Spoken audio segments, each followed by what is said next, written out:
Morning children, once again I welcome you all for this online class, and today we are in term 2 lesson 1 of history, part 1, and the title of our lesson is Vijayanagar and Bamini kingdoms.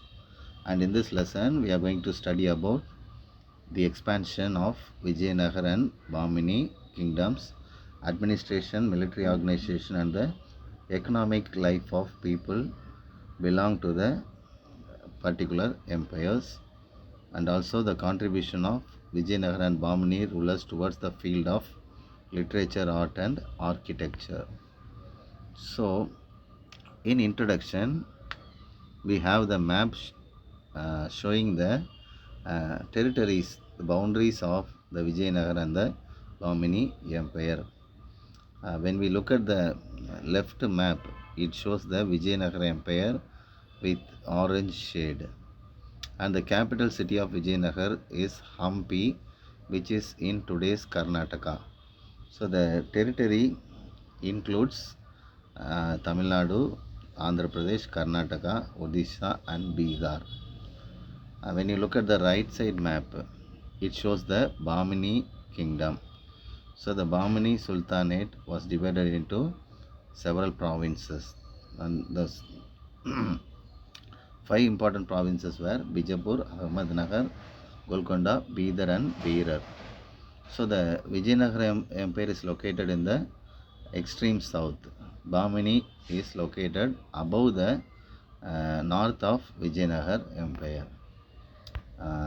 So the name Vijaya means victory. So in order to represent their victory, they named this empire as Vijayanagar Empire, and the founder of this empire were two brothers, Harihara and Bukka.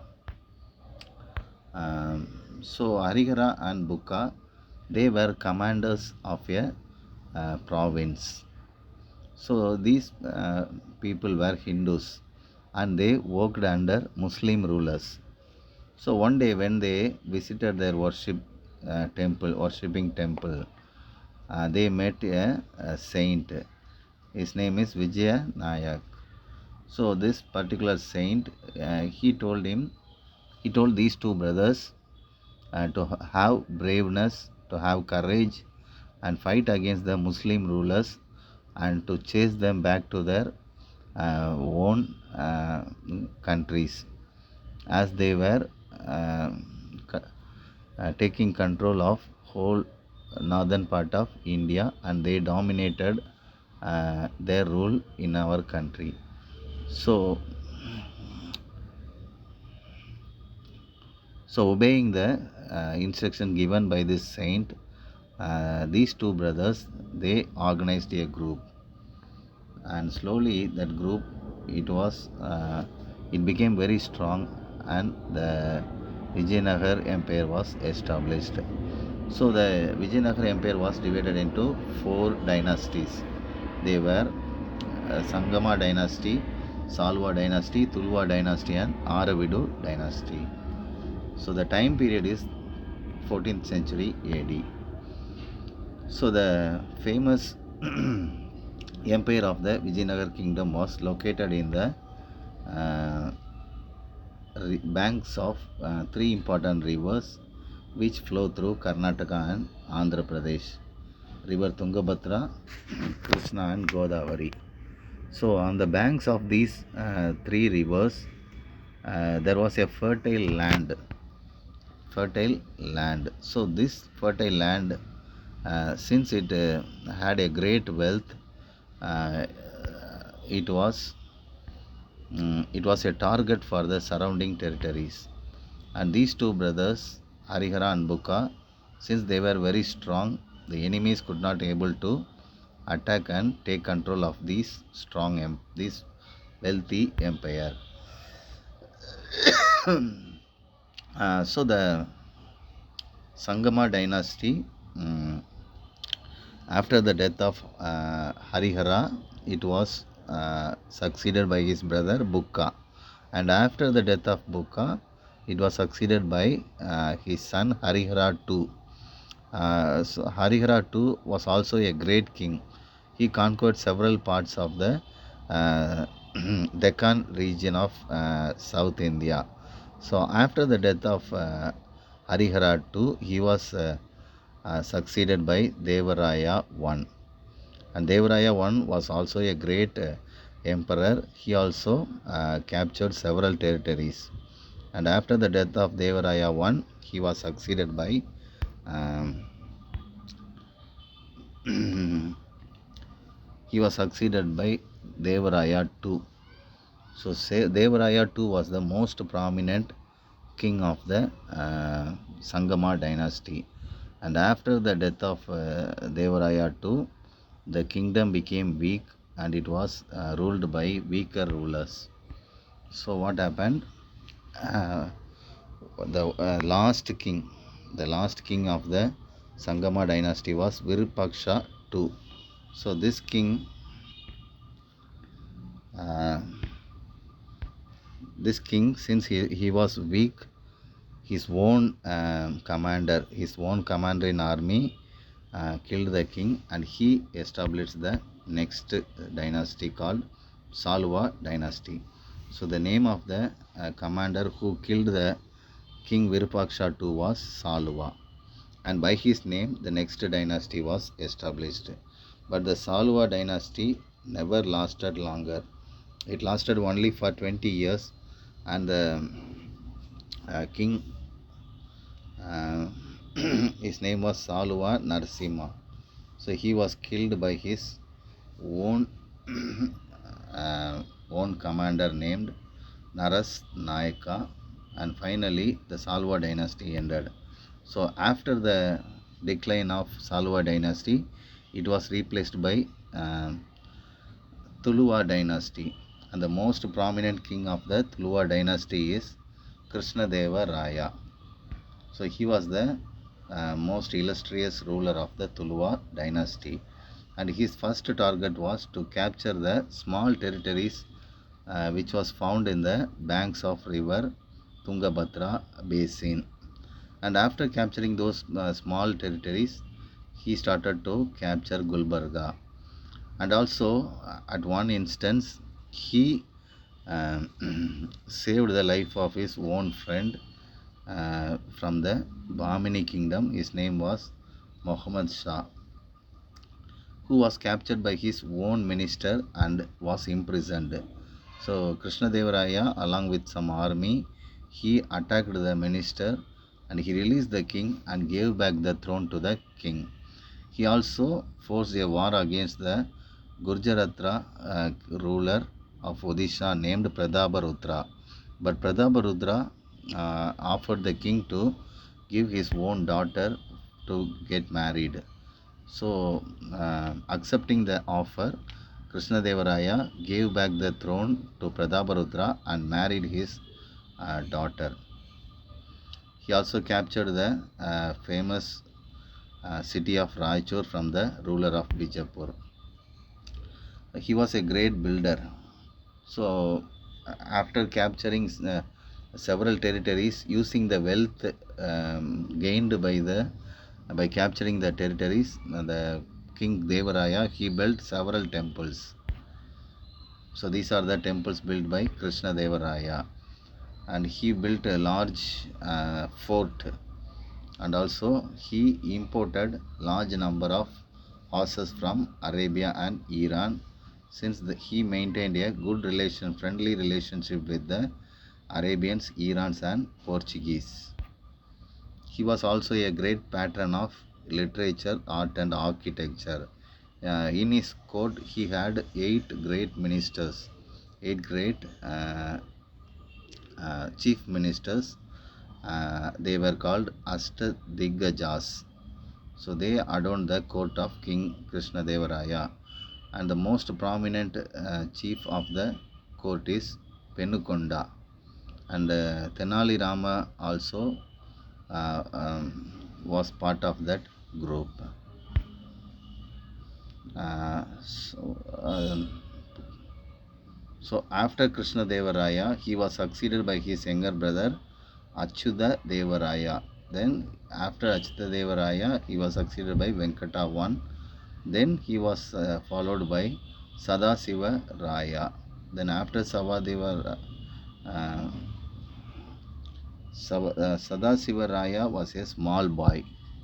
Okay, so he could not able to take his own decision. So Ramaraya, his minister, he took decisions by the name of the king Sadasiva Raya. So what happened during the battle of Talikota? It was a battle between the Vijayanagar and Bamini kingdoms. And in the Vijayanagar is Hindu rulers and Baminis are the Muslim rulers. So in the battle, the Baminis they defeated the Vijayanagar, and finally the Vijayanagar Empire came to an end during the year 1565. So there was a great human slaughter, and the war field was full of blood. So this is the spot where the great battle of Talikota happened in 1565. This is the Hampi Virupaksha temple located in the place Hampi, and it was recognized as ancient heritage by the UNESCO. And the final dynasty was Aravidu dynasty. So what happened after the defeat? Ramaraya, the minister who controlled the nation, was killed by the Bamini rulers. And his brother Tirumala Devaraya, he took the boy Sadasivaraya and he moved to Chandragiri, and there he started to establish the Aravidu dynasty. But the Aravidu dynasty did not last for longer. Its new capital was Penukonda, and there were some internal problems among the nobles of the Aravidu dynasty, and finally uh, the sultans of Bijapur and Golconda they attacked the Aravidu dynasty and destroyed the Vijayanagar Empire in 1646 AD. Administration of Vijayanagar Empire, as we studied previously, all the administration is of the kings are hereditary. That is, after king, it's only its blood relation will take control of the kingdom. Sometimes, if there is no king, king will be nominated by the rulers. And in some instances, usurpation takes place. That is, forceful entry of enemies. Sometimes they appoint regents, co-regents to in the prevalent condition. That is, if the king dies, only the son remains. So they, in the place of son, some ministers will take decision. Structure of governance in the Vijayanagar Empire.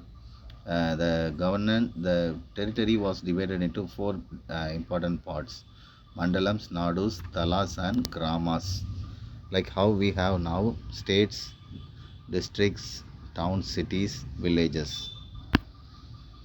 Each state was administered by a governor called Mandaleswara, and the lowest unit was village, and each village has Grama Sabha, that is meeting in the village. So there will be a chief in the meeting, and the chief will discuss about the disputes in the village, and they take appropriate steps to rectify the problems. And they had a strong army: infantry, cavalry, and elephant corps. Infantry is the army, cavalry is the horse army, elephant corps is army on the elephant back. So the army they had modern firearms. So using the modern firearms, they dominated the war, and also they were one of the most feared armies in whole of India. And the economic condition of Vijayanagar Empire was very great. They were one of the wealthiest empires in the world during those times. Many foreign travelers they visited and have written accounts regarding the Vijayanagar Empire. And one of the most prominent visitors uh, visitors who visited the Vijayanagar Empire. His name was Abdul Razzaq, and the Vijayanagar kingdom, they issued gold coins, uh, and it is called Varahas. Agriculture, they gave importance to the agriculture. They built several ponds, lakes, and they developed the irrigation system in order to promote the agriculture. And the landowners, they invested huge money in irrigation system. And the Persian traveler Abdul Razzaq, he made a note in his account regarding a huge tank built by the Vijayanagar empress with the help of Portuguese builders. They constructed channels to supply water to several parts of the cities. They also stocked a variety of goods, grains, and their cultivated grains, and they stored in huge barns. Cottage industries means a small home business, home handiworks. Even today, when you visit villages, in homes they make small businesses, small scale business. They are called cottage businesses. So during Vijayanagar Empire, cottage industries were prevalent, and their main industrial works are textiles, mining, metallurgy, and crafts. Mining means digging the ground and collecting the minerals. Metallurgy means collecting the ores and making metals. Crafts means handiworks. Trade, they were also very high traders, and they had a good friendly relation with neighboring countries, specifically the Arabians, Iran, uh, Persians, and Portugals. And they imported silk from China and exported spices from Malabar region, and they imported precious stones from Burma. So contribution to literature. So the Vijayanagar Empire, they contributed both secular and religious literatures, written records, and uh, they